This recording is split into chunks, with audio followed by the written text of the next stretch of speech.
प्राणनाथ श्यामादू से बढ़कर या समान प्रिय पदार्थ, वस्तु, स्थान, व्यक्ति, पद बड़ा दुर्भाग्य होगा।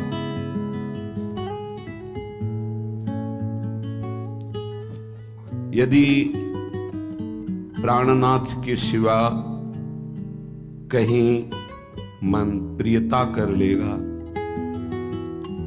तो जो अनंत जन्मों से हम भटकते हुए आए हैं वो भटकन नहीं मिटेगी। माया की ऐसी मलिनता है कि हृदय ये स्वीकार ही नहीं करता कि हमारा लक्ष्य इस त्रिगुणात्मिका माया से पार होकर अपने अंशी प्रभु के समीप जाना है। ऐसा हो ही नहीं पाता। कोई बिरला ही ऐसा लक्ष्य हृदय में रख पाता है, नहीं तो भगवान की प्रचंड माया उस लक्ष्य में कोई लक्ष्य रख देती है। जैसे संपूर्ण चक्रवर्ती सम्राट पद का त्याग कर सुंदर सुशील पातिव्रत धर्म से युक्त रानियों का, पुत्रों का, प्रजा के प्रेम का त्याग करके गंडकी नदी के किनारे एकांत में प्रभु में चित्त जोड़ रहे हैं। अचानक माया एक घटना पैदा करती है। उस नवजात शिशु को, हिरण के बच्चे को पानी में बहते देखकर दयालु भरत जी उठा लेते हैं, उसका पोषण करते हैं। ये समझ में ही नहीं आता कि माया की कब चाल कहां से कैसे हमारे चित्त का अपहरण कर ले। उस मृग के बच्चे में इतनी ममता हो जाती है, भगवान का विस्मरण हो जाता है। कहां है मृग वो, कहीं कोई उसे क्षति न पहुंचा दे। गोद में लिए अपने कांधे पे रखे, हरी हरी घास तोड़कर उसको पवाना, उसको आलिंगन करना, हृदय से लगाना, मानो जो गृहस्थी का राग त्याग करके वीत राग बने थे, जो वीत राग होने में हृदय की दाह थी, वो हिरण के बच्चे से मिट रही है। यही दाह भगवत प्राप्ति कराती है, ये कोई बिरला समझ पाता है। नहीं, उस दाह को मिटाने के लिए वो कुछ न कुछ, और जहां वो मिटी तो वो खुद मिट जाता है, उसकी साधना मिट जाती है। ये सूक्ष्म विषय है, ये अनुभवगम्य विषय है। जब कोई उपासक भगवत मार्ग में चलता है तो उसके हृदय में आग पैदा होती है। वो हर विषय को सहता है, हृदय जलता है। अगर वो विवेकी नहीं है तो माया उसी समय अवसर देखकर उसकी जलन को शांत करने के लिए अपनी कोई आसक्ति फेंकती है। शरीर की आसक्ति, शरीर भोग की आसक्ति, रसेंद्री के भोग की, विविध भोगों की। अगर उपासक कहीं आहा अब शांति मिली, बस गया, वहीं उसको आसक्ति में फंसा के परमार्थ के मार्ग को रोक देती है। जैसे कोई दौड़ रहा हो और उसे सांकल से बांध दिया जाए, ऐसे माया आसक्ति से बांध देती है। इतनी असावधानी हो गई भरत जी की कि अंतिम समय वो भगवान के चिंतन की जगह हिरण का चिंतन करते हुए शरीर छूटा। अगला जन्म हिरण का प्राप्त हुआ। तो अपने प्राणनाथ प्रभु की जगह किसी को नहीं देनी चाहिए। उपासक कैसे जानेगा कि प्रभु की जगह हमने दे दी है? यदि प्रभु का विस्मरण हो रहा है और जिस वस्तु, व्यक्ति, स्थान का स्मरण हो रहा है, आपने उसको प्रभु से भी बढ़कर स्थान दे दिया है। ये हृदय के चिंतन की बात करते हैं। अंतर्मुख होकर देखिएगा, ये बहिर्मुख बात नहीं है, अंतर्मुख बात है। यदि प्रभु के नाम रूप लीला धाम से हटाकर कोई रूप, कोई नाम, कोई वस्तु, कोई व्यक्ति, कोई स्थान आपके चित्त पर अधिकार कर रहा है तो सावधान, वो भगवान की माया आपको भुलावे में डालकर आराध्य देव से विमुख कर रही है। अपने इष्ट देव की जगह कभी किसी भी वस्तु, व्यक्ति, स्थान, पद, प्रतिष्ठा, लोक, लोकांतर क्यों नहीं देनी चाहिए।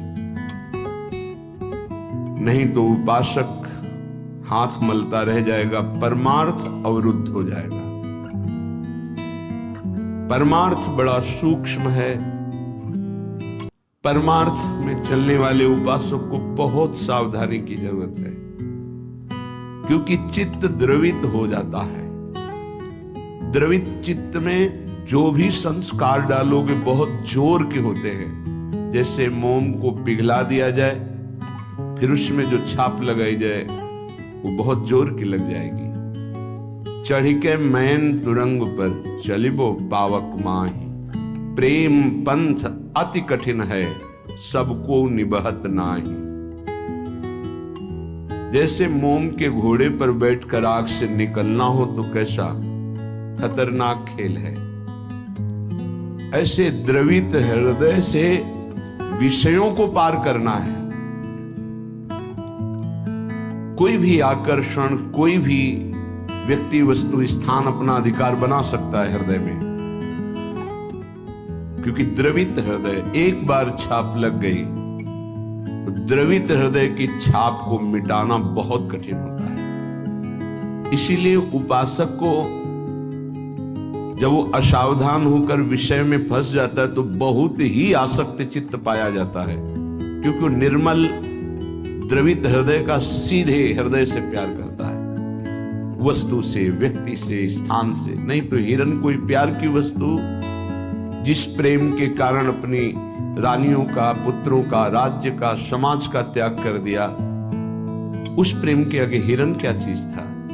पर द्रवित हृदय छाप लग गई, अगला जन्म हिरन का हुआ। द्रवित हृदय उपासक का होने लगता है।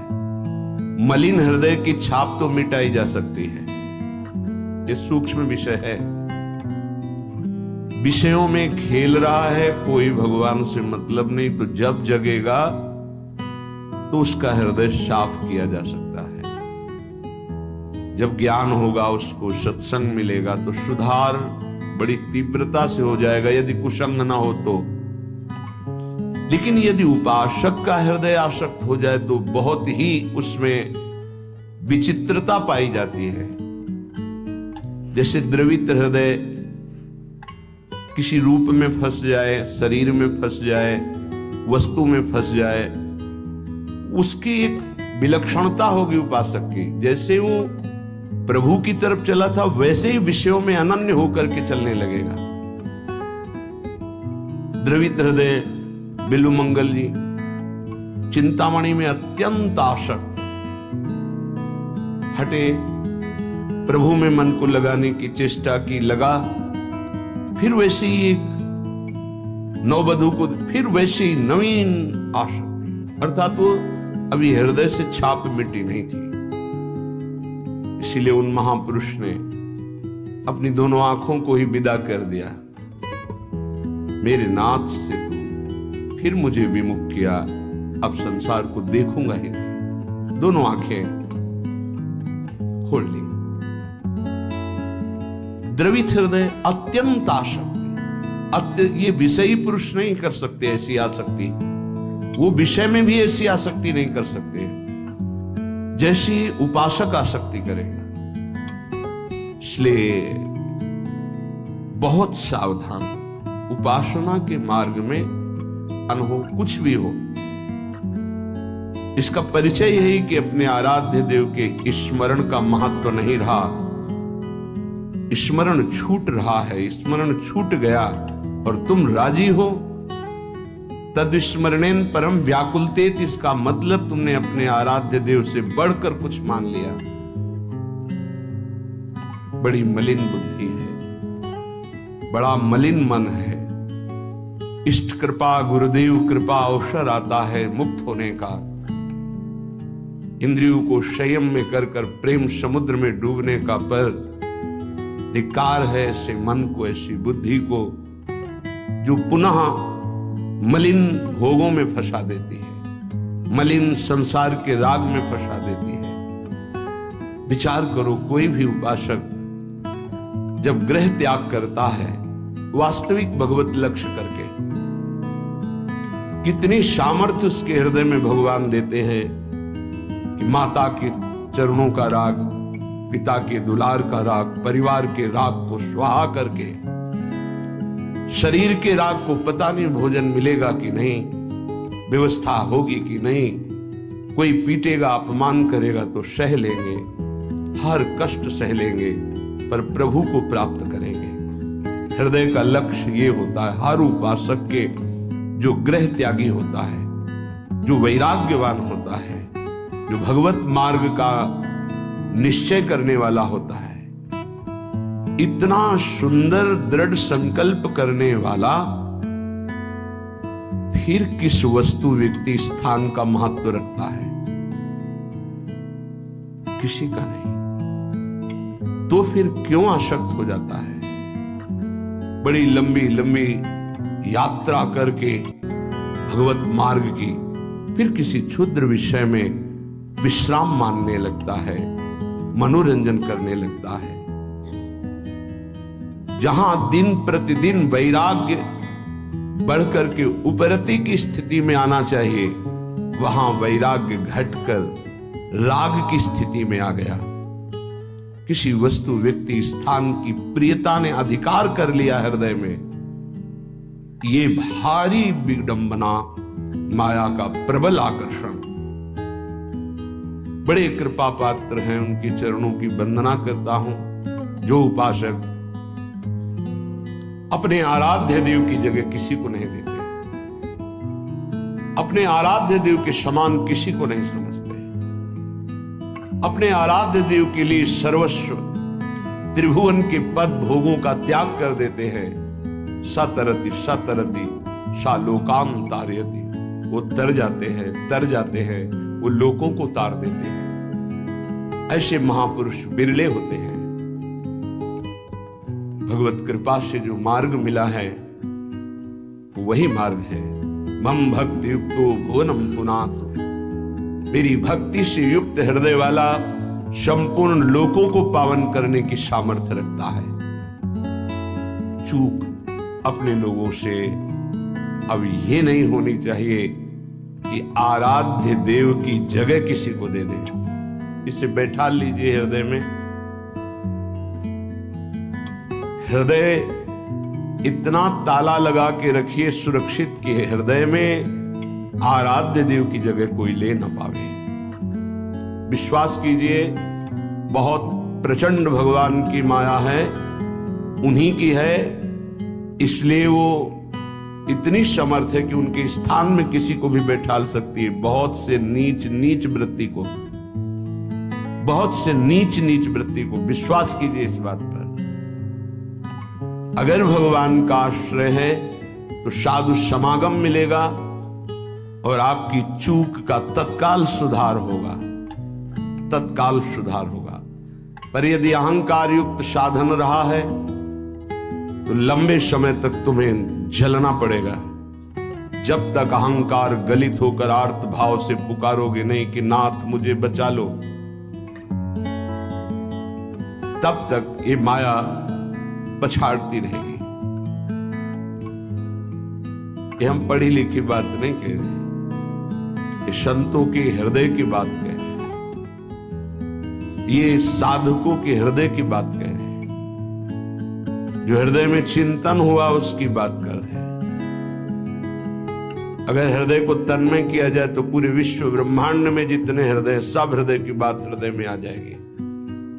जैसे ध्रुव जी ने अपनी प्राणवायु बंद की तदात्म भाव से, तो संपूर्ण विश्व की चराचर जीवों की वायु अवरुद्ध हो गई, क्योंकि परमात्मा हृदय में विराजमान है। जो उसको जागृत कर लेता है तदात्म भाव से, जो पूरे विश्व को अनुभव करा सकता है। इसलिए मम भक्ति युक्तो भुवनम पुनात। उपासक आश्रय से भगवत प्राप्ति होती है। इतना दृढ़ आश्रय, अन्य अवलंबन न हो, अन्य आश्रय न हो। जब तक शरीर का आश्रय रहता है तो देहाभिमान स्फुरित होता है, देहाभिमानी सोचता है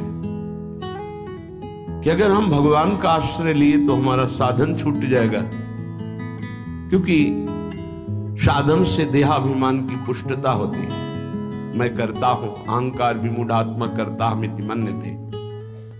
और जब हम आश्रय पर चित्तवृत्ति देते हैं, निरंतर उनका चिंतन, निरंतर सेवन, निरंतर गायन, निरंतर आश्रय, तो अभिमान गलित होता है। ये आंतरिक युक्ति है। अभिमान न रहे तो किसी विकार की ताकत नहीं कि हृदय में प्रवेश कर जाए। भ्रम तभी माया पैदा करती है जब अभिमान होता है। गरुण महाज्ञानी गुण राशि, महान ज्ञानी भगवान के वाहन, जिनके पंखों से सामवेद की ध्वनि निरंतर होती रहती है, उनको भ्रम हो जाना बड़े आश्चर्य की बात है। भगवान के नित्य सेवक, नित्य दास जब हरि विराजमान होते हैं, उनके पंखों से सामवेद की स्तुति होती रहती है। परम पवित्र, उनके हृदय में भ्रम हो जाना, ये श्री भगवान है, जिनको एक निशाचर नागपाश में बांध देता और मैं मुक्त करता हूं, उस समस्त जगत को मुक्त करने वाले प्रभु है। नहीं, कैसे प्रभु हो सकते हैं? इनकी तो दशा में देख रहा हूं, नागपाश में कैसे पीड़ित हो रहे हैं। भ्रम हो गया। क्यों भ्रम हुआ? परम ज्ञानी भगवान शंकर उमा जी से कहते हैं, कीन होश कबहूं अभिमाना, सुख होवन चाह कृपा निधाना। मैंने भगवान की कृपा से जान लिया कि गरुण जैसे महापुरुष को जो भ्रम हो गया, व्याकुलता हो रही है, इनका चिंतन बदल गया। इसका मतलब इन्होंने कहीं अभिमान किया, उसी को खोना चाहते हैं प्रभु, इसीलिए इनको भ्रम हो गया। नहीं तो ये तो महान परम बंदनी भगवान के पार्षद है, इनको भ्रम कैसे हो सकता है? सोचो, इतनी ऊंचाई तक माया अपना दांव चाल चल सकती, तो हम आप क्या चीज है? दैन्य, दैन्य होकर के, भगवद आश्रित होकर के, फिर जो नाम जप करना, वाणी गायन करना, परिक्रमा लगाना और जो साधन है, ये कृपा से देखा जाता है। इसमें अहम नहीं होता, मैंने किया, मैं ऐसा नियम लिए हूं, मैं ऐसा संकल्प किए हूं, मैं करता हूं। नहीं, मेरे स्वामी, मेरे आराध्य देव मुझसे नाम जपवा रहे, परिक्रमा लगवा रहे, धाम वास करवा रहे, किंचिन मात्र अहम नहीं। जब अपने में गुणों का चिंतन हो और दूसरों में कमी का चिंतन हो, तो जान लेना चाहिए पतन का अवसर आ गया है। अब आपको ठोकर लगेगी, गिरना पड़ेगा आपको। सावधान हो जाओ, पुकारो प्रभु से, प्रभु बचा लो, अहंकार आ गया। बहुत घातक, बहुत घातक। अपने में गुण का चिंतन होने लगे, दूसरे में कमी का चिंतन होने लगे, तत्काल अपने आराध्य देव को पुकारो, आश्रयदाता को, नाथ बचा लो, अहंकार आ गया। ये अहंकार का परिचय है। लेकिन हम इतने मंद बुद्धि के हैं कि हम निंदा भी कर लें तो प्रभु से पुकारते नहीं, बचा लो। इसका कारण प्रभु का आश्रय नहीं है। जो हम आश्रय आश्रय चिल्लाते हैं, उसको समझिए, प्रभु का आश्रय नहीं है, गुणों का आश्रय है। और जितने भी गुण हैं वो मायाकृत हैं। गुण मानी संसार और सकल गुण प्रीत बिनु, बहुत धरत सिरभार, श्री हरिवंश कृपा बिना। बिना आचार्य कृपा के, गुरु कृपा के गुणाभिमान हृदय में होता है, उसी का संसार सम्मान करता है। तो बोले प्रीति के बिना सब व्यर्थ है। आश्रय से प्रीति होती, प्रीति से दृढ़ आश्रय होता है।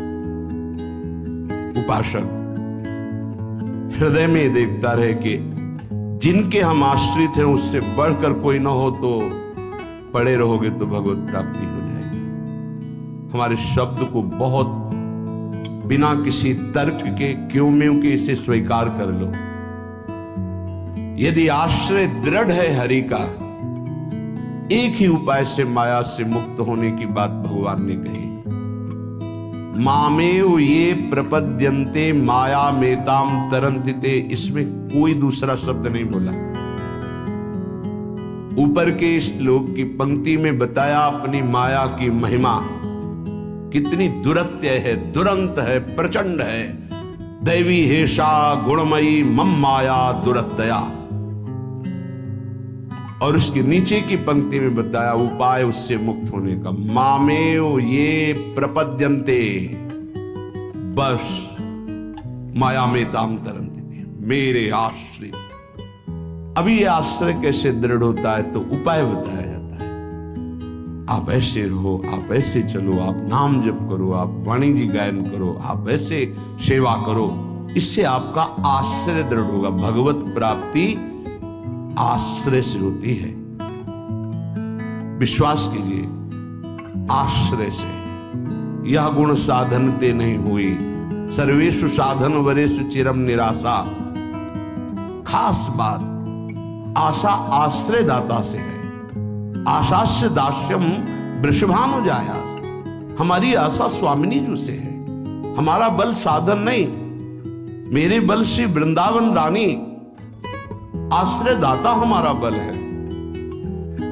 फिर हम साधन भजन क्यों करें? क्यों करना और करना, ना करना और करना, ये अब तुम्हारा विषय ही नहीं। तुम तो आश्रित हो। अब जो ही कहें करें हम सोई, आयुष लिए चले निज दासी, ये आश्रित है। उपासक समझे, आश्रय के समान कोई भी साधन नहीं है। इससे श्रेष्ठ कोई भी साधन नहीं। आश्रय, भगवान एकमात्र आश्रय को देखते। आश्रय, अगर अंदर से भगवत आश्रय है तो माया विशेष विशेष प्रकार की चालें चले। तो परम खिलाड़ी नटनागर प्रभु उसके हृदय में बैठकर बचाव पक्ष की युक्तियां देकर बचा लेते हैं। आश्रय, साधन को चाटने में देर नहीं लगती माया को। एक बार में ही चट कर जाए पूरा साधन। ऐसे ऐसे अपराधों की वृत्तियां प्रेरित करती कि एक अपराध से पूरा साधन चट जाए। साधु अवज्ञा तुरत भवानी, कर कल्याण अखिल कयानी। परम चतुर नटनागर आश्रयदाता अंदर से युक्ति प्रदान करते हैं। बच, इस युक्ति से बच। उन्हीं की माया है तो वही चाल जानते हैं बचाने की। इसीलिए कहते हैं मामेव ये प्रपद्यन्ते, केवल मेरी शरण में हो जाओ। माया तो इतनी प्रचंड है कि भगवान को भी भगवान मानने के लिए तुम्हारे हृदय में स्थान नहीं रखेगी। स्थान ही नहीं रखेगी, इतनी मलिन वृत्ति कर देगी। तभी तो दुर्गति कराती है। अगर थोड़ा भी भगवान का आश्रय है, भगवान उसे बचाते हैं। इस माया के तूफान से उसे बचा लेते हैं। हृदय में पुनः वृत्ति, जांच कीजिए इस बात की कि अपने आराध्य देव की जगह कोई वस्तु, व्यक्ति, स्थान तो नहीं ले रहा है। क्योंकि इसी आश्रय से आपको भगवत प्राप्ति होगी। हम प्रार्थना करते हैं, इस बात को देख लीजिए। सब साधन एक तरफ, आश्रय एक तरफ। भगवान आश्रय को देखते हैं, वो हृदय से होता है। अगर बाहरी चूक हो रही तो मेरे प्रभु बड़े कृपा निधान हैं। ध्यान दीजिए, राहत ना प्रभु चित चूक किए की, करत सुरत सवार हिए की। हृदय से इसने मेरा आश्रय लिया, बस प्रभु का चित्त इस बात से पक्ष में आ जाता है उस उपासक के कि इसने मेरा आश्रय लिया है। राहत न चित्त प्रभु चूक किए की, चूक हो गई, गलती हो गई, प्रभु बिल्कुल क्षमा कर देते हैं उसको, क्योंकि आश्रित है, मेरी दुरंत माया है, जानते हैं, क्षमा कर देते हैं। यदि साधन बल है तो हिसाब आपको देना पड़ेगा। आश्रित हो तो आश्रयदाता संभाल लेंगे। बड़ा सूक्ष्म विषय आश्रय का है, भागवत में इसका वर्णन है।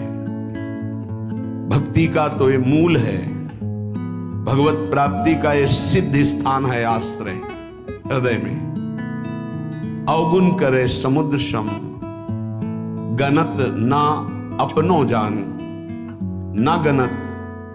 अगर बड़े अपराध भी बन जाए तो मेरी स्वामिनी जो गणना ही नहीं करती, मानती ही नहीं।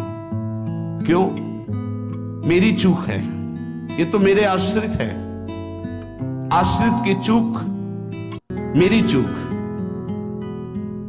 ऐसा हमारे आराध्य देव का स्वभाव है। मेरे शरणागत की चूक मेरी चूक। जय विजय ने रोक दिया, सनकादि ने शाप दिया, प्रभु आए और कहा मेरे सेवकों के द्वारा किया हुआ अपराध मैं क्षमा चाहता हूं। मैं स्वयं मानता हूं कि मेरे द्वारा ही अपराध हुआ, क्योंकि सेवक का अपराध स्वामी का माना जाता है। मानो स्वामी ने ही अपराध किया। हृदय भर आता है प्रभु की इस आश्रयदाता वृत्ति पर। जय विजय से कहा तुम चिंता मत करो, तुम 3 बार अवतार लोगे, हम 4 बार लेंगे। भगवान ने 4 बार अवतार लिया। रावण कुंभकर्ण भगवान राम रूप से अवतरित हुए। हिरणाक्ष हिरण्यकश्यप भगवान नरसिंह वाराह रूप से प्रकट हुए। वाराह रूप से हिरणाक्ष को परम धाम, नरसिंह रूप से हिरण्यकश्यप को शिशुपाल दंतवत श्री कृष्णचंद्र जी के रूप में 4 अवतार लिए। तुम चिंता मत करो। भगवत आश्रय गुरु कृपा का फल है। गुरुदेव कृपाल हुई, भगवत आश्रय दृढ़ हो गया। आश्रित मगन रहता है, अगला कदम कहां पड़ेगा उसको चिंता नहीं है, क्योंकि मेरे जीवन की डोर मेरे आश्रय दाता के हाथ में है। वो जिधर लगाम से खींचेंगे उधर ही इंद्रिय और बुद्धि ये सब उधर ही लग जाएंगे। नाथ आप देख लो, मैं आपकी शरण में। बड़े बड़े महाभागवतों ने इसी आश्रय के बल पर मायावी नाना प्रकार के काम क्रोधात पर विजय प्राप्त की। ये बड़े मायावी, समझ में ही नहीं आता। अगर शत्रु शत्रु के रूप में आए तो समझ में आवे, लेकिन शत्रु परम मित्र के रूप में आ जाए तो समझना बड़ा मुश्किल होता है। शत्रु यदि रिश्ते नाते के रूप में आ जाए बड़ा कठिन होता है। तो मन बुद्धि का संबंध बहुत समय से देहाभिमान में है। देहाभिमान में ही ये सब छुपे हुए विकार बैठे हैं। पता नहीं चलता, ऐसा लगता है हम निर्विकार हो गए, पर विकार छुपे हुए सूक्ष्म रूप से रहते हैं, अवसर आने पर प्रबल हो जाते हैं। इसलिए उपासक आश्रय।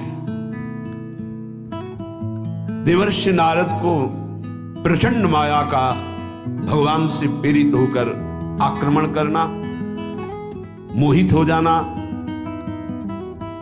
बिल्कुल तन्मय हो जाना। पूरा प्रसंग में ध्यान से सूक्ष्मता से देखिए। वो कह रहे इस समय कोई साधन भजन नहीं होगा, बस मुझे ब्याह करना है।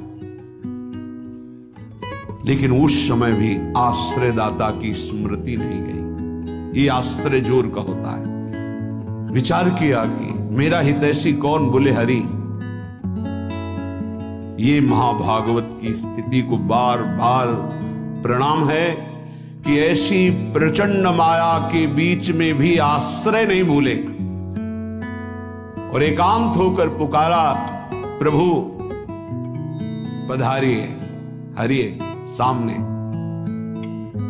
कहा, नाथ हृदय से प्रार्थना करता हूं, यही विधि होए नाथ हित मोरा, करो सुबेगी दास में पूरा। बलिहारी है, ऐसी प्रचंड मलिन माया के आक्रमण में भी अपने स्वामी को नहीं भूले, आश्रय हृदय में बहुत जोर का। तो स्वामी ने कहा, ये विधि हुई है परम हित। तुम हित की बात कहते हो?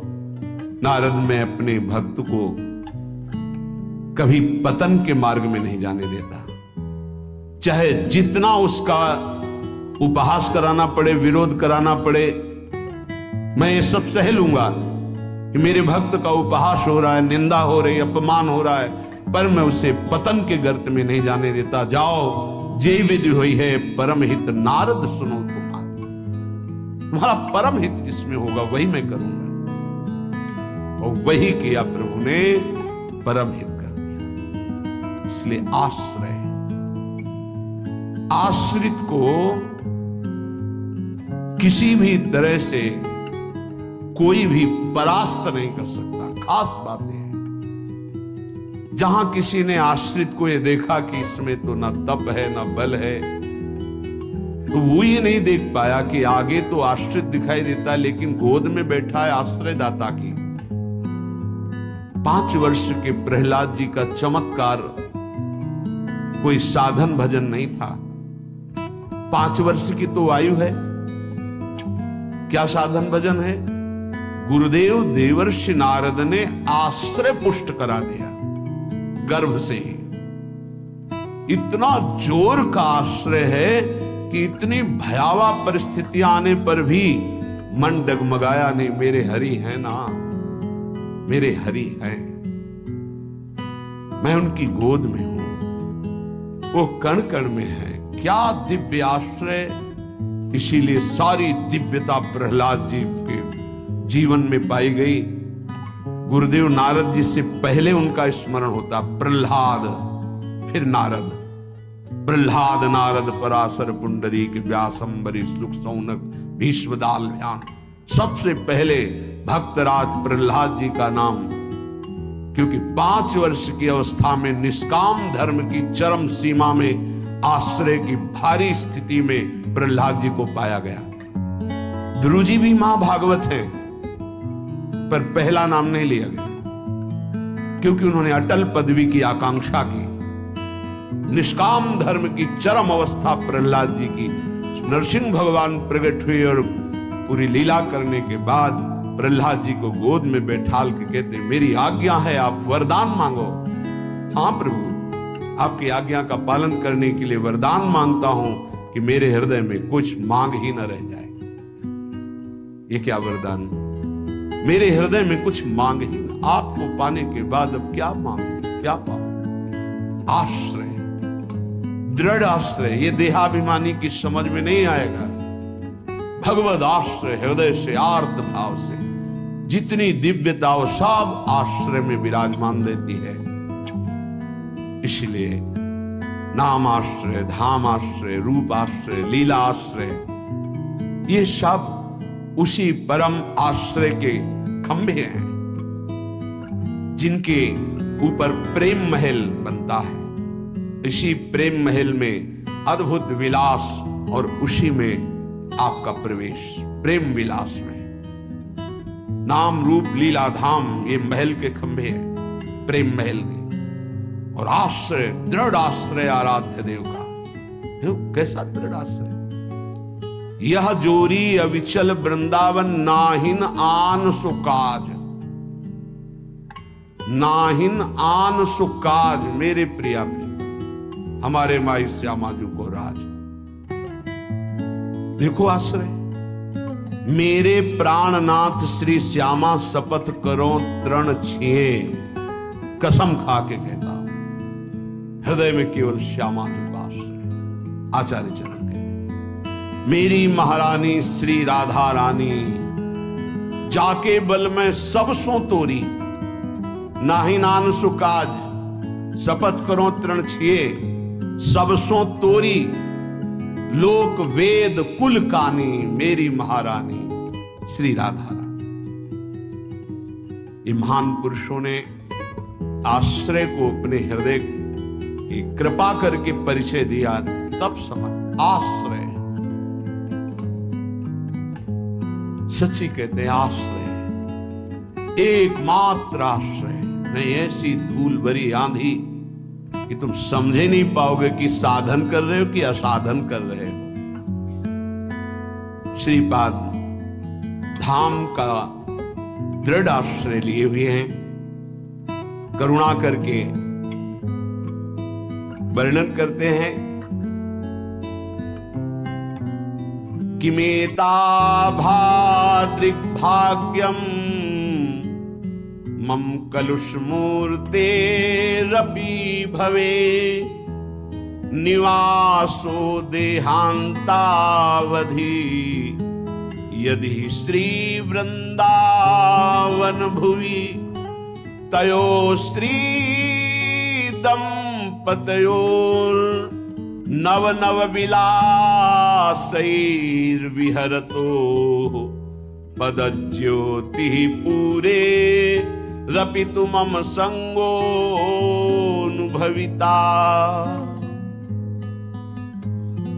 श्रीधाम वृंदावन भूमि मुझे स्वीकार कर ले। चिदानंद है भूमि, भगवत स्वरूप है। हे वृंदावन धाम मुझे स्वीकार कर लो। मेरा परम सौभाग्य होगा यदि अंतिम समय में इस रज में प्रियाजू का नाम उच्चारण करते हुए अपने शरीर को त्यागूं। बहुत दुर्लभ बात है। हे वृंदावन धाम मुझे सौभाग्य दीजिए, मैं आपकी रज में पड़ा राधा राधा ऐसा पुकार रहा हूं और मेरी अंतिम श्वास है। ये हमारे सौभाग्य से नहीं होगा, ये हमारे साधन से नहीं होगा। हे धाम ये आपकी कृपा से होगा। हो भाग्य जिनको ये परम लाभ मिलता है। शरीर में रज लगी है, मुख में चरणामृत है प्रियाजू का और नाम उच्चारण हो राधा राधा और शरीर पूरा हो गया। अनंत जन्मों की बिगड़ी बन गई। जीवन भर प्रयासरत रहते हैं, अंतिम में पता नहीं चित्तवृत्ति कहां फंस जाए। खास बात समझ, महापुरुषों के चरित्रों को पढ़कर देखा, महापुरुषों की बातें सुनी है। किसी का अंतिम समय ऊपर आम के पेड़ में आम की वृत्ति लगी, कीड़ा बनकर। किसी की गीता की अवस्था में 2 मोहरें लगी, वहां चित्त वृत्ति गई, सांप बन गए। बड़ा अंतिम समय का फाइनल समय बहुत विचित्र होता। कल्याण तो होगा ही, पर वृत्ति के अनुसार उसका एक बार जन्म होगा। इसलिए श्रीपाद कह रहे हैं कि वृंदावन धाम हम पर कृपा कर दो। ये कृपा का विषय, यही है आश्रय का फल। ये कृपा का विषय होता है। जब हमारा शरीर पूरा होने को हो, बड़ी घबराहट होती है, बड़ी व्याकुलता होती है इंद्रियों को, मन को, अंतःकरण में। उस समय यदि भगवत आश्रय नहीं है, जहां कहीं थोड़ी भी प्रियता रही होगी उसकी याद आ जाएगी। बैंक बैलेंस की, पुत्र की, परिवार की, पत्नी की, किसी की भी उस समय स्मृति आएगी। या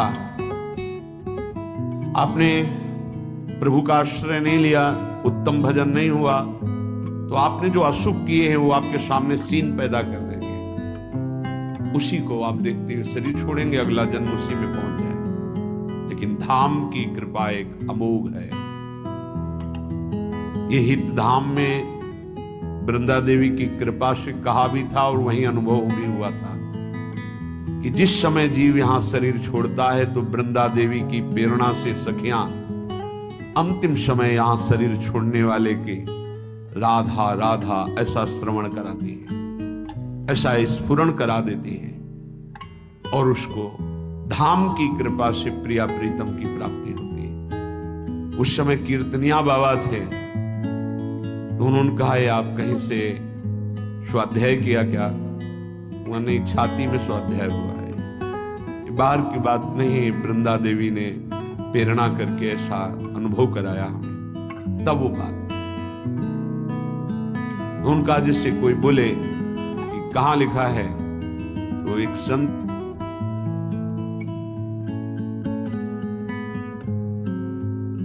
तो बैठे थे, उन्होंने कहा शरणानंद जी महाराज ने एक बात कही, तो किसी ने कहा ये तो हमने कहीं लिखा पढ़ा पाया नहीं, तो उनका नवीन लिख लो इसको। ये ज्ञान समुद्र है प्रभु, नवम नवम नवम नवम तरंगे ज्ञान की उत्पन्न होती रहती है, कुछ कृपा से उत्पन्न होती है। तो यहाँ ज्ञान का विषय नहीं है, यहाँ कृपा का विषय है। जैसे देवाधिदेव महादेव काशी में प्रत्येक जंतु को मोक्ष पदवी प्रदान करने में समर्थ है, ऐसे यहाँ वृंदा देवी प्रियाजू की नित्य सहचरी है। यहाँ धाम में जो भी आता है उनसे पास होकर आता है, उनकी कृपा दृष्टि सबका निरीक्षण कर रही। प्यारी जू का महल है, अगर चिड़िया भी आती है तो उनके आदेश से आती है। आप यहाँ आए हैं तो प्यारी जू प्रसन्न है, इसलिए आप यहाँ प्रवेश पाए आए हैं। श्री राधिका कृपा बिनु सबके मनन अगम्य। अभी लौकिक तो है नहीं कि गार्ड खड़े हैं आपको अंदर आने दिया तो आप धन्यवाद दिए कि मुझे वृंदावन में प्रवेश देने के लिए आपको धन्यवाद, नहीं, यह अलौकिक है। आप आकर भी आप प्रवेश नहीं पाएंगे, वापस लौट जाएंगे। यदि महारानी जी की कृपा ना हो तो आप सोच नहीं सकते वृंदावन आने की बात, फिर यहां रहना और यहां अंतिम लीला हो जाना, ये तो बहुत मंगलमयी। श्रीपाद कह रहे हैं वैसे तो मैं कलुषित मूर्ति हूं। ये महापुरुषों को पता नहीं हृदय कैसा होता है, हम अपने को संत मानते हैं, अपने को भक्त मानते हैं, और ये जो महान स्थिति को प्राप्त है वो कह रहे मैं कलुषित मूर्ति, मैं आधा हूं, मैं मलिन हृदय वाला हूं। बलिहारी है इनकी चरण रज की कि थोड़ा सा भाव अपने लोगों के अंदर भी आ जाए ऐसा कि मैं कलुषित हृदय हूं। यद्यपि कलुषित हृदय हूं सत्य में, तो भी स्वीकार नहीं करता। वो तो पावन हृदय प्रेम में तो कलुषित कह रहे हैं। यद्यपि मैं कलुषित हृदय हूं, क्या मेरे ऊपर कभी ऐसी कृपा होगी कि जब प्राण निकलने का समय आवे तो वृंदावन की रज में पड़ा हूं? जीवन की इच्छा ऐसी है कि इसी रज में ब्रजवासियों की टूक खाते हुए जीवन व्यतीत हो, और कोई हमारा प्रिय न हो, कोई अप्रिय न हो, बस आराध्य देव का चिंतन करते हुए शरीर छूट जाए। जो सुख अनाथ बनने में है वो सनाथ बनने में नहीं है, पक्की बात है। सनाथ तो केवल श्यामा श्याम से ही, नाथ अनाथन हित समर्थ मोहन। पहले अनाथ तो बन जाए, हम अनाथ नहीं हो पाते इसलिए दीनानाथ का आश्रय नहीं ले पाते, हम असमर्थ नहीं हो पाते इसलिए परम समर्थ प्रभु का आश्रय नहीं ले पाते। मैं कलुषित हृदय हूं, क्या मुझे सौभाग्य मिलेगा? तो इससे आपको क्या मिल जाएगा? यदि आप राधा राधा कहते यहां शरीर छोड़ेंगे तो आपको क्या मिलेगा? निवासो देहांतावद यदि श्री वृंदावन भूई। यदि आपने यहां शरीर पूरा किया तो आपको मिलेगा क्या? इसका क्या फल होता है? बोले तयो श्री दंपतयोर नव नव विलासैर विहरतो। मिलता यह है कि शरीर पूरा होने के बाद वो अपने स्वरूप को प्राप्त करके प्रियालाल की नवीन नवीन लीलाओं में प्रवेश पा जाता है। सहचरी बपू से श्री जी के समीप। सोचो, थोड़ी देर विचार करो, आप एक नाटक में जब नायक और नायिका और उनके मिलन और उनके बिछड़न को देखकर भाव में हो जाते हैं, 3 घंटे बड़ी तन्मयता से देखते हैं, जबकि झूठा सांसारिक बिल्कुल मलिन मायाकृत, तो जो हमारे हृदयेश्वर हैं, जिनके हम अंश हैं, जब अपने प्रभु के समीप नित्य निरंतर वास और नवीन नवीन लीलाएं शोभा, महाप्रेम चिदानंद का तो परिचय ही नहीं, देह भाव में रहने वाले चिदानंद का परिचय क्या जाने। हमारे प्रिया प्रीतम नवनिवृत्त निकुंज उनका अद्भुत विलासो मेरे प्रिया प्रीतम। ऐसा किसी के भाव नहीं होता कि सबके प्रिया प्रीतम, ये उनका होता है जिनको अपनापन नहीं हुआ है। सिर्फ मेरे प्रिया प्रीतम नहीं बोले श्री जी सबकी, वो आपकी होंगे, हमारी श्री जी सिर्फ हमारी है। उपासक के हृदय का बात, हमारे प्रीतम सिर्फ हमारे प्रीतम है, उसमें बंटवारा नहीं होता, उसमें गुंजाइश नहीं होती, सिर्फ मेरे प्राण प्यारे। यही प्रश्न का एक बार स्वामी जी अखंडानंद जी महाराज ने पूज्य उड़िया बाबा के सामने रखा प्रयाग में।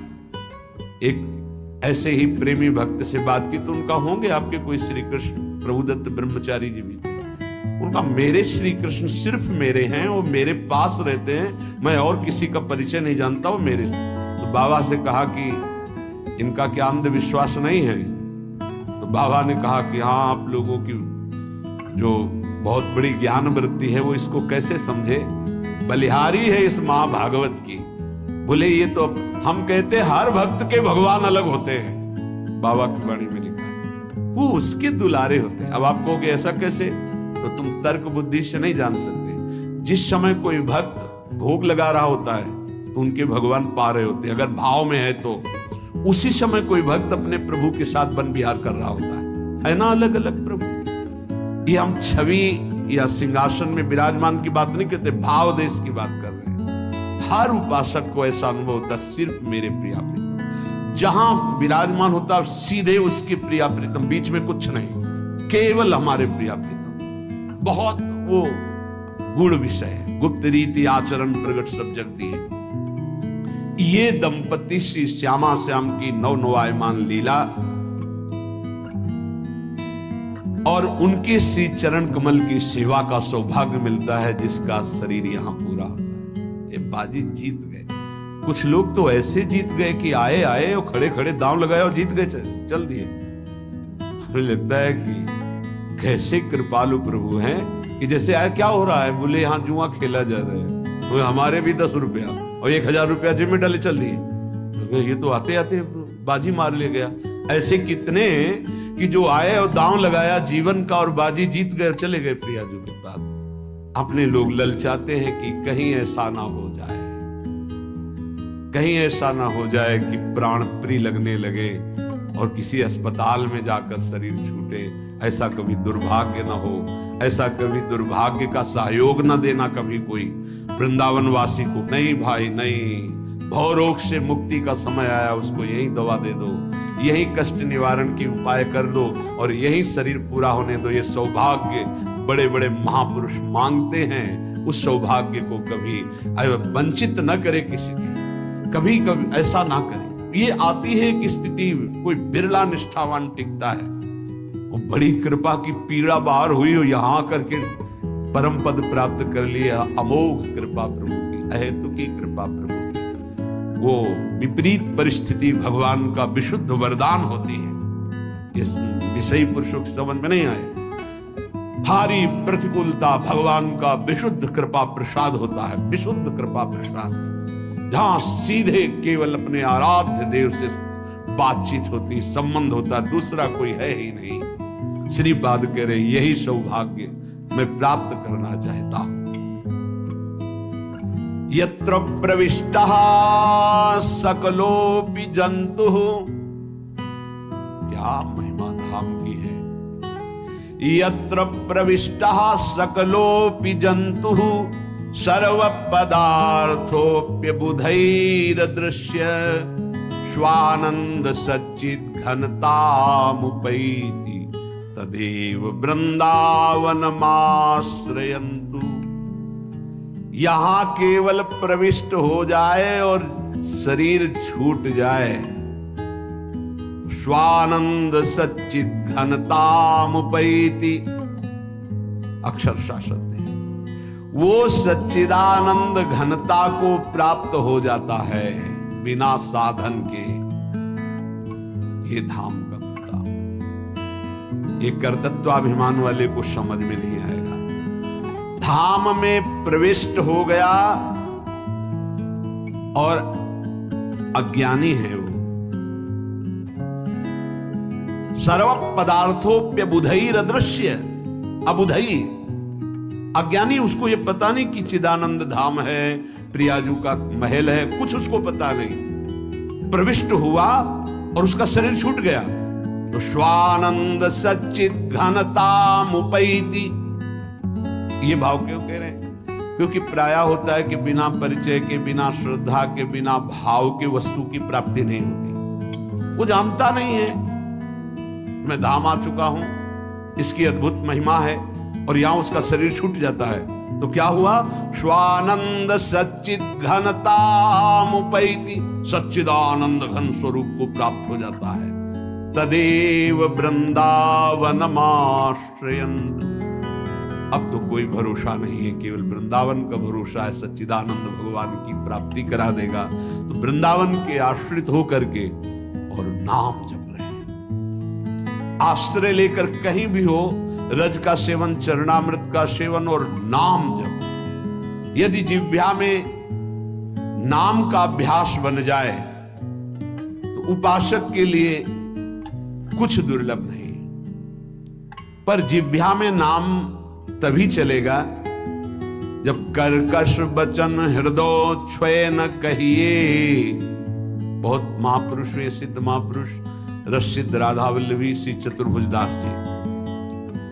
बद समान सो पातक लहिए, तरन तेरे तन नीचो अति कीजय, होई अमान मान सब दीजय, सहन स्वभाव वृक्ष को सो करी, रसना सदा कहत रहिए हरि, परित्रिय तो माता करि जाने, लोह समान कनक उन्माने, तृणहि आदि चोरी नहीं करिए, आप समान जीव सब धरिए, प्रगट बदन रसना जो प्रगट अरु प्रगट नाम रड़ी, जीव नसेनी मुक्ति तिहि बल आरोही मूढ़ चढ़ी।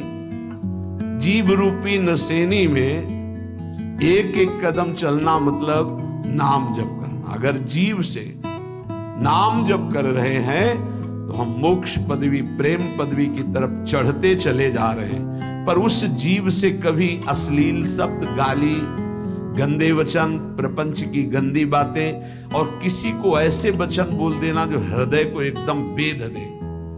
बाण में उतना कष्ट नहीं होता जितना वाणी से बेधने। प्रियजनों के द्वारा कर्कश कठोर वचन बोल दे। प्रियजन इसलिए कि जो बाहरी है तो उस पर विचार होता है कि कोई, लेकिन प्रियजनों के द्वारा जब कठोर वचन बोले जाते हैं तो हृदय में बड़ी व्यथा होती। वाणी बहुत संभाल के, अगर कर्कश वचन बोलते हैं, झूठ बोलते हैं, पापाचरण की बातें करते हैं तो फिर नाम परम पवित्र है, वो आपकी वाणी में टिकेगा नहीं, देख लेना। और कह रहे हैं यदि किसी महाभागवत को ऐसे कठोर शब्दों से बोल दिया जाए तो उसे वध के समान पाप लगता है। जैसे किसी की हत्या कर दे तो ऐसे वाणी से वध के समान पाप लगता है। कल एक उपासक आए थे, रो रहे थे, कह रहे थे कि हमें वैष्णव अपराध के द्वारा सब सर्वस्व नष्ट हो गया, बचा लीजिए। क्या हुआ? उनका पहले हमारी प्रबल श्रद्धा हुई तो सब कुछ छोड़ करके हम भजन में लगे, बहुत आनंद, सुख प्रवाह सब होता था। फिर मन का कुसंग और कुसंग, कुछ बातें ऐसी हमारे मन ने संकल्प कराई, हमारा चिंतन बिगड़ गया, उनके प्रति दोष वृत्ति हो गई, सब नष्ट हो गया। मैं पागल की तरह घूम रहा हूं, न नाम चल रहा है न भजन चल रहा, चिल्ला चिल्ला कर रोने लगे। बद समान सो पातक लहिए। यदि किसी महाभागवत की प्रति आपका वाणी के द्वारा, शरीर के द्वारा, चिंतन के द्वारा आपका यदि गलत भाव, तो उसी चिंतन में तो भगवत चिंतन होना था, उसी वाणी से तो नाम जपना था, सब खत्म हो जाएगा। बाहरी व्यवहार को आप नहीं जान सकते। कल चर्चा में आया था कि वास निरूपण, जाति निरूपण, ऐसे 6 प्रकार के अपराध भक्तों के जो होते हैं वो भजन नहीं करने देते, हृदय को कलुषित कर देते हैं। अपने में जब नीच भाव होगा तो दोष दर्शन कहीं होगा ही नहीं। सबको मान देने का भाव होगा तो मान प्राप्ति की चाह नहीं रहेगी, तो ऊंची स्थिति आने में देर नहीं लगेगी। सहन स्वभाव वृक्ष के जैसा होना चाहिए। पराई माताओं बहनों की तरफ दृष्टि भगवत भाव से, मातृ भाव से होनी चाहिए। तुम्हारी दृष्टि में लोहा और सोना बराबर होना चाहिए, उसका महत्व नहीं होना चाहिए। किसी का तृण भी चोरी करने का भाव न हो, और वस्तुओं की तो बात जाने दो। अपने हृदय में सदैव व्यवहार रखें। आत्मना प्रतिकूलानी परेशान न समाचार, जो तुम्हें अच्छा नहीं लगता वो दूसरे के साथ बर्ताव ना करे, तो तुम्हारे हृदय में जो नाम है वो अपना प्रभाव दिखाएगा। कई बार वर्णन किया गया है कि नाम ऐसे जपने का फल है गुरुमुख से प्राप्त होना। श्री नानक देव जी कह रहे, मन रे राम भगति चितु लाइए, गुरुमुख हुए नाम जपू हृदय, सहज से ती धरि जाइए। मन रे राम भगति चित लाइए। ऐ मन, जो शब में रमा है, कण कण में रमा है, उसमें अपने चित्त को जोड़िए और गुरुमुख होइए। गुरु की शरण में जाकर उनसे नाम लीजिए और इतना नाम जप कीजिए कि हृदय से नाम चलने लगे। भरम भेद भव कबहु न छूटसी, आवत जात न जानी, बिनु हरि नाम को मुकुति न पावसी, डूबी मरे बिनु पानी। नानक देव जी कह रहे, ये माया का भ्रम, इसके द्वारा प्रकट किया हुआ भेद, ये किसी और साधन से नहीं छूटता है। ये आवागमन चक्र से मुक्ति नहीं मिलती है। जो निरंतर नाम जपना स्वीकार कर लिया, वही इस माया चक्र से मुक्त हो जाता है। नहीं तो बिना पानी के डूब के मर गए। माया ने बिना पानी के डुबा के मार दिया। बिनु हरि नाम को मुकुति न पावसी, डूबी मरे बिनु पानी। धंधा करत सगल पति खोवसी, भरम न मिटसी गंवारा, बिनु गुरु शब्द मुकुत नहीं कवही, अंधले धंधु पसारा। अकल निरंजन शिव मनु मानिया, मन ही ते मनु मुआ, अंतर बाहर एको जानिया, नानक और न दुआ। कह रहे कि प्रयास तो तू कर रहा है सुख के लिए, लेकिन पूरी आयु गंवा दिया, कभी सुख नहीं मिला। खाली धंधा तुम्हारा चलता रहा, फल कुछ नहीं मिला। क्यों? बोले बिना गुरु के ये तुम्हारी दुर्दशा हो गई। यदि गुरु का वाणी जो शब्द है उसको पकड़ लिया होता तो तेरी अब तक मुक्ति हो गई होती। अरे अंधे, ये माया की धुंध ऐसी फैली हुई है, इससे निकल पाना बड़ा कठिन है। नाम का आश्रय ले ले, जो मायातीत है, निरंजन है, जो परम सत्य, वो तुम्हारे हृदय में बैठा हुआ है। यदि तू अपने हृदय में नाम चला ले तो तेरा परिचय बन जाएगा। फिर अंतर और बाहर जिधर दृष्टि जाएगी वो एक ही दिखाई देगा। नानक साहब कह रहे, कोई दूजा नहीं है देखा है। जो बाहर है वही अंतर, जो अंतर वही बाहर है। पर नाम गुरु प्रताप से प्राप्त नाम, प्रभु का नाम और प्रभु अभिन्न रूप है। जैसे प्रभु में अनंत शक्ति है, ऐसे नाम में अनंत शक्ति है। जैसे प्रभु महान ऐश्वर्य वैभव संपन्न है, ऐसे नाम महान ऐश्वर्य वैभव संपन्न है।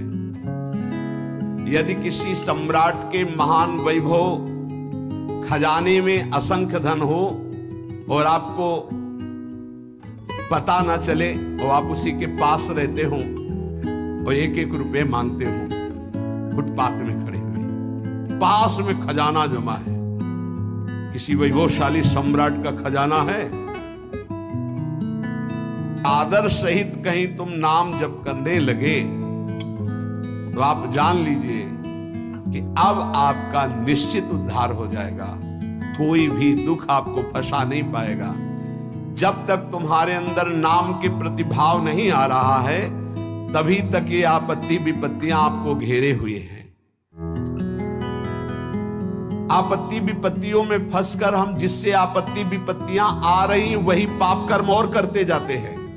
और जबकि आपत्ति विपत्ति के नाश का उपाय हरि स्मृति सर्व विपद विमोक्षणम, यदि हम हरि का स्मरण करने लगे तो हर विपत्ति से लड़ सकते हैं, हर आपत्ति से हम लड़कर निकल सकते हैं। लेकिन हमारे द्वारा आपत्ति विपत्ति आने पर और पाप कर्म होने लगते हैं, जिससे और दुख में डूब जाए।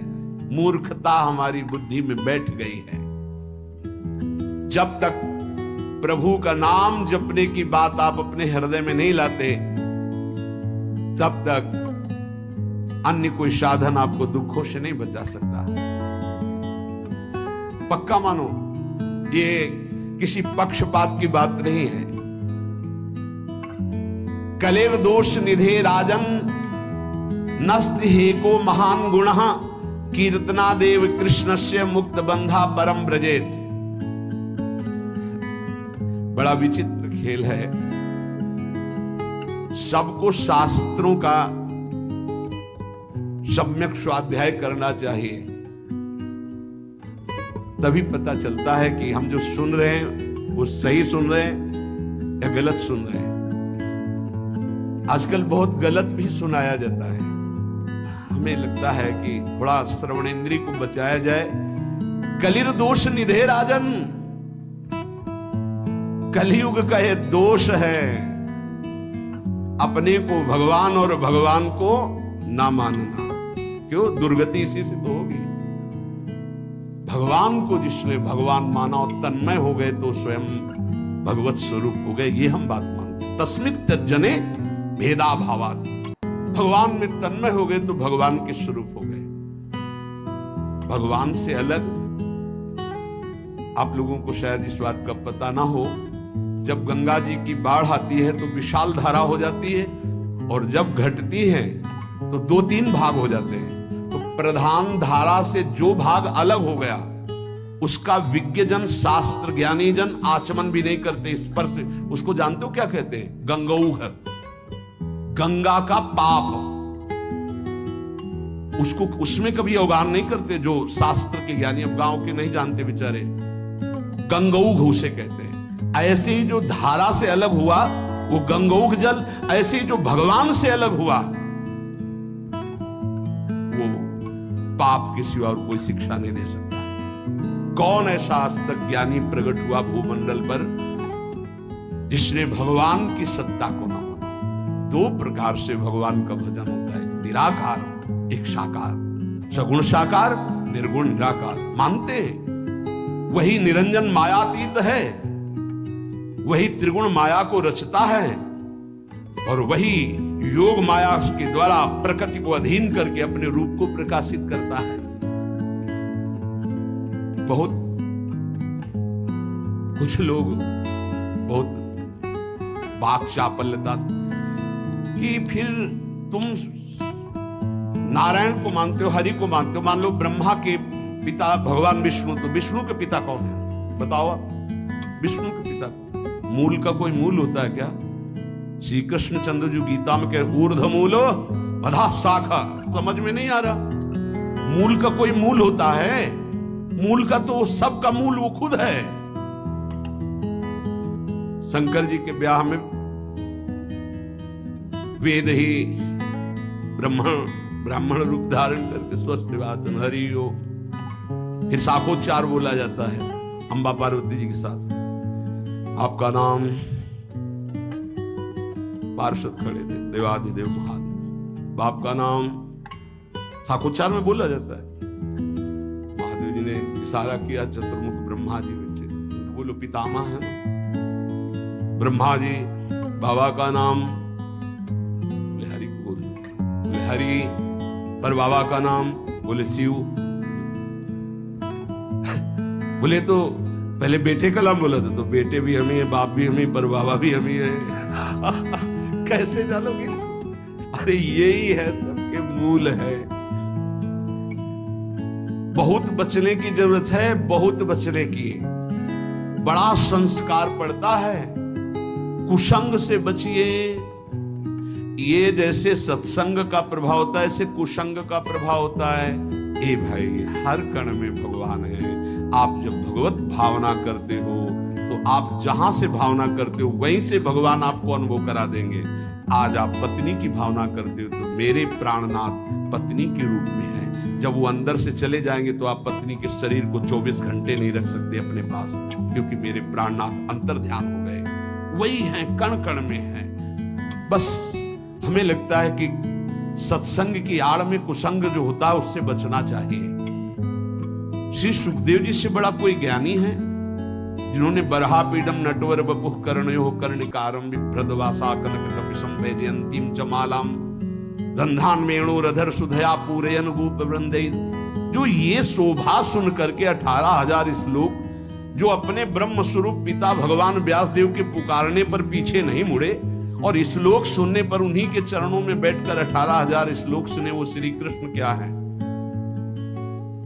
आद्य गुरु भगवान शंकराचार्य जी के ध्यान का विषय गोप मंडली में विराजमान श्री कृष्ण।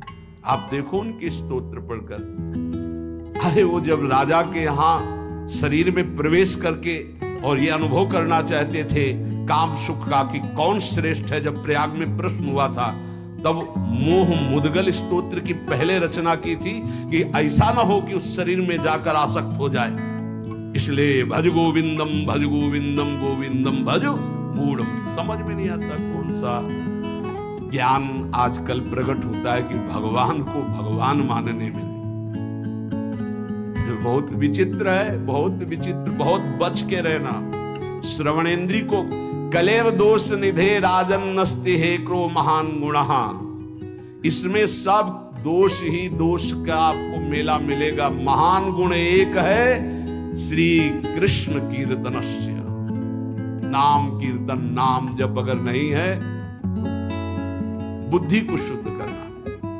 कौन ऐसा है जो परब्रह्म परमात्म तत्व भगवान श्री राम श्री कृष्ण भगवान श्री शिव को नहीं जानता है? कौन ऐसा ज्ञानी आज तक हुआ? हमें तो ऐसा नहीं मिला। तदात्म भाव से ज्ञान में जो ये कहा जाता है मैं ही ब्रह्म हूं, ये भी भक्ति है। स्वरूपानुसंधान, तदात्म भाव, एक ही भाव, प्रभु में तन्मय भाव होकर के एक ही भाव से वो परम पद को प्राप्त होते। कोई निषेध नहीं है, सिद्धांत है।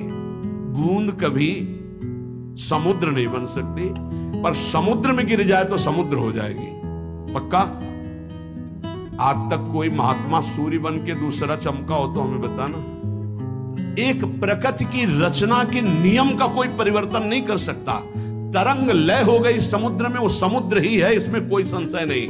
पर तरंग समुद्र की रचना कर दे, ऐसी आज तक कहीं कोई बात नहीं सुनी गई।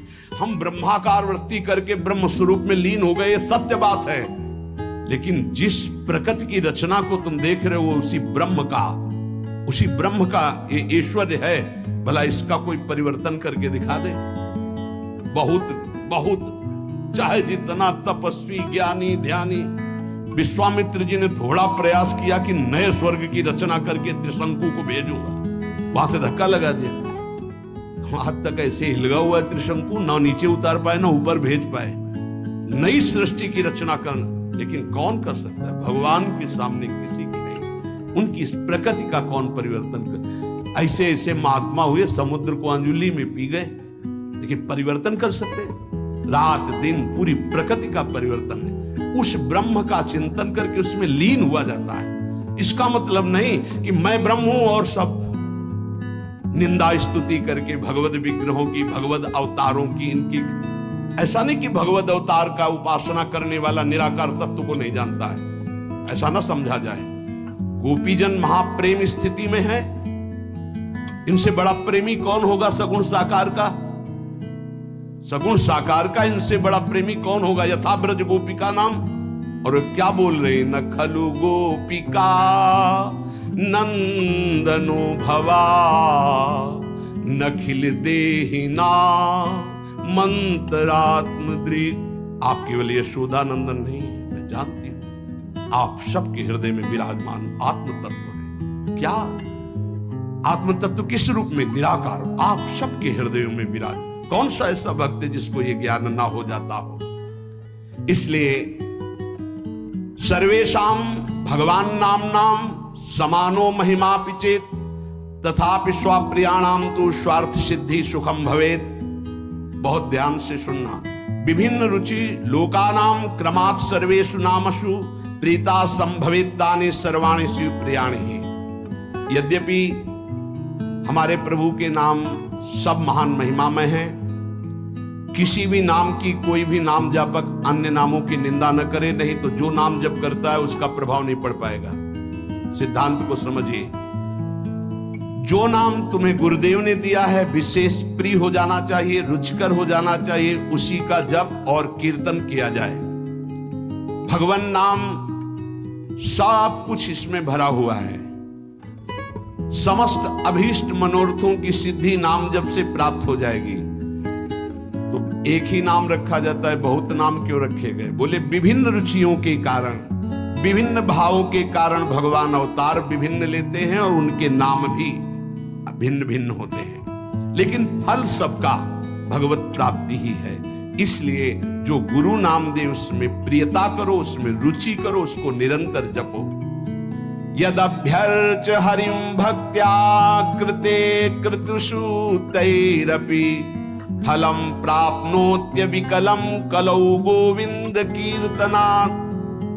देखो, सतयुग में जब सैकड़ों यज्ञ की जाती थी तो उन सैकड़ों यज्ञों का जो फल होता था वो सारा का सारा कलयुग में नाम जप से प्राप्त हो जाता है, नाम कीर्तन से प्राप्त। बड़ा प्रभाव महिमा में कलयुग का इस बात पे है कि ये नाम जप से बहुत जल्दी सिद्धि प्राप्त कराता है।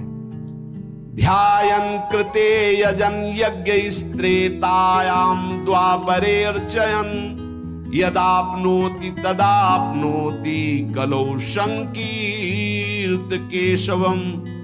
सतयुग में भगवत प्राप्ति का प्रधान साधन ध्यान, त्रेता में विशेष विशेष यज्ञ, द्वापर में भगवान की पूजा पद्धति से भगवान की प्राप्ति, लेकिन कलयुग में केवल नाम जप नाम कीर्तन से भगवत प्राप्ति, समस्त पापों का शमन और भगवत प्राप्ति।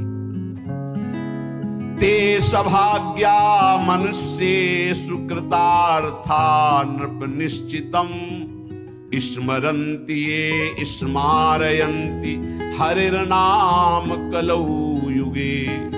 बड़े सौभाग्यशाली वो जन हैं जिनको भगवान के नाम के स्मरण की वृत्ति आ गई, या भगवान का नाम जप करने की जो प्रेरणा देते हैं, जो स्मरण करते हैं, स्मरण कराते हैं। बड़े सौभाग्यशाली हैं जो भगवान नाम जप स्वयं करते हैं और दूसरों से नाम जप कराते हैं। कलिकाल कुसर्पस्य तीक्ष्ण दृष्टस्य मा भयं गोविंद नाम दावेन दग्धौ यास्यति भस्मसात्। इस कलिकाल रूपी दुष्ट सर्प ने सबको डस लिया है। इसकी पहचान की हमारे ऊपर कलयुग का विष चढ़ गया कि नहीं? व्यभिचार, झूठ बोलना, हिंसा मांस खाना, जुआ खेलना, छल कपट करना, चोरी, स्वर्ण चोरी, इधर उधर से किसी भी तरह छल कपट करके धन को एकत्रित करना, ये सब कलयुग के दोष हैं। मदिरा पान करना, ये उसके सब दोष हैं। अगर इनमें से कोई भी झूठ, कपट, छल, हिंसा, चोरी, बेविचार, मांस खाना, शराब पीना, जुआ खेलना, किसी भी तरह का जुआ, वो सब कलयुग का प्रभाव आ चुका है। तो हमें लगता है चाहे जितना सावधान हो, एक दोस्त तो आ ही जाता है झूठ बोलना, झूठ बोलना। और एक आया तो उसकी ऑफिस तैयार है, वो आके बैठ जाएगा। तीखी दाढ़ वाले महान विष फेंकने वाले इस कलयुग रूपी सर्प ने सबको डसने की कोशिश की। अगर कोई इसके विष से बच सकता है तो वही जो गोविंद गोविंद कृष्ण कृष्ण राधा राधा राधा, शीघ्र ही संपूर्ण विष उतर जाएगा, समस्त दोष रहित हो जाएगा जो नाम जप करेगा। हरिनाम पराये च घोरे कलियुगे नराः ता एव कृत कृत्याश्च न कलिर्बाधते ही तान। जिसकी जिह्वा पे चलता रहता है राधा राधा राधा, हरि हरि हरि, कृष्ण कृष्ण कृष्ण, कलयुग कभी उसकी तरफ आंख उठा के भी नहीं देखता। कोई भी बाधा उसे सता नहीं सकती जिसकी जिह्वा पे ना। इसीलिए नाम पाहरो दिवस रात दिन एक अंग रक्षक रखो नाम का, जो तुम्हें बचाता रहेगा। नहीं बहुत ही अभी मनमानी कर लो, आगे डिप्रेशन में आ जाओगे। जब बार बार क्रॉस चिंतन चलने लगते हैं तो बौद्धिक शक्ति कमजोर हो जाती है और मन फिर डूबने लगता है भय में, कल्पनात्मक भयों में। बहुत सावधान, नाम चलाओ। नाम बार बार नाम के द्वारा चिंतन को, जो बार बार संसार के भोगों में, जिसे वो अंग्रेजी से एक भाई कह रहे थे ओवर थिंकिंग, बार बार इसे काटो नाम से, नहीं पहुंचा देगी, वहीं पहुंचा देगी। कलयुग कोई भी बाधा नहीं डाल सकता जिसकी जिह्वा पे नाम चल रहा है। पकड़ो बात को, पकड़ो हरि आश्रय और नाम। ये अहर्निशम जगद्धातुर वासुदेवस्य कीर्तनम कुर्वन्ति तान नरव्याघ्र न कलिर्बाधते नरान। जो लोग सोने से लेकर जगने तक, जगने से लेकर सोने तक बार बार नाम जप करते रहते हैं, कोई भी दोष, कोई भी विनायक, भूत प्रेत पिशाच यक्ष राक्षस कलयुग कोई भी उसे बाधा नहीं पहुंचा सकता। नाम जप चल रहा है। ते धन्यास्ते कृतार्थाश्च तैरेव सुकृतम कृतम तैराप्तम जन्मनः प्राप्यम ये कलौ कीर्तयन्ति माम। जन्म लेना धन्य हो जाएगा यदि नाम जप करना शुरू कर दिया। वो धन्य है, वो कृतार्थ है। उन्होंने सारे तीर्थ अवगाहन कर लिए, सारे पुण्य कर लिए, सारे दान कर लिए, जो अपने इस जन्म में नियम ले लिया कि अब नाम जप करूंगा। जीवन का पाने योग्य परम फल अपने आप तुम्हारी झोली में आ जाएगा। तुम्हें बस राधा राधा राधा राधा जपना है। भगवद आश्रय और नाम जप, इससे निश्चित परम कल्याण, परम मंगल हो जाएगा। बस मन लगे ना लगे, राधा राधा राधा, मन की चक्कर में मत पड़ो। ये 2-4 बार नाम जप करेगा फिर भाग जाएगा। जबान से चलो, जबान से नाम जप करो। नाम जी ही जप जा गए जोगी, राधा राधा राधा, हमें फल फूल नहीं, ये राधा राधा बोल रहे हैं। कोई विघ्न हमें परास्त नहीं कर पाएगा। हम ये नहीं कहते आएगा नहीं, परास्त नहीं कर पाएगा। और धीरे धीरे जब मन पकड़ लेगा नाम, बस परम लाभ प्राप्त हो जाएगा। जब हृदय से नाम चलता है तब भगवत साक्षात्कार की योग्यता आ जाती है। इसलिए भगवत आश्रित रहो, खूब नाम जप करो। हमारा एक भी क्षण नाम न छूटने पावे, यही सत्संग का, शास्त्रों का, संतों का, सबका एक ही मत है। ऐसा कोई सत्संग कान में न पड़े जिससे नाम जप की, प्रभु की आराधना की वृत्ति में शिथिलता आवे। इसलिए बहुत सावधान रहिए। शेष चर्चा के श्री राधा वल्लभ लाल।